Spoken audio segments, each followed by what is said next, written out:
اور اس طرح گھات لگا کر بیٹھ گئے جس طرح کوئی درندہ اپنے شکار کے انتظار میں بیٹھتا ہے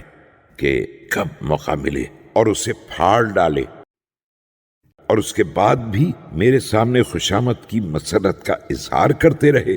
اور انتہائی کینہ ور نظروں سے دیکھتے رہے۔ مگر جب خدایا تو نے اپنی بابرکت اور بلند و برتر ہستی کی بنا پر ان کی اندرونی خباثت کو دیکھ لیا اور یہ دیکھ لیا کہ وہ کیا بدتر جذبات اپنے اندر چھپائے ہوئے ہیں، تو نے انہیں سر کے بل انہی کے گڑھے میں الٹ دیا اور ان کے کھودے ہوئے ہلاکت کے غار میں پلٹا دیا۔ اب وہ اپنے غرور و سربلندی کا مظاہرہ کرنے کے بعد ذلیل ہو کر اپنے اس پھندے میں گرفتار ہو گئے ہیں جس میں کل مجھے دیکھنے کا منصوبہ بنا رہے تھے۔ اور اگر تیری رحمت شامل حال نہ ہوتی تو جس بلا و مصیبت میں وہ گرفتار ہوئے قریب تھا کہ میں گرفتار ہو جاتا۔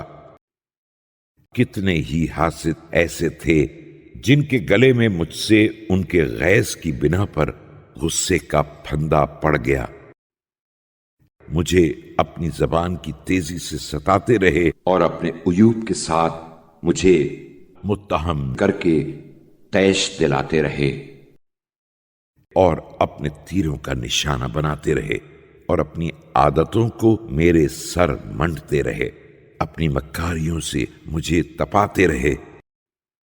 اور اپنی چال بازیوں کا نشانہ مجھے بناتے رہے۔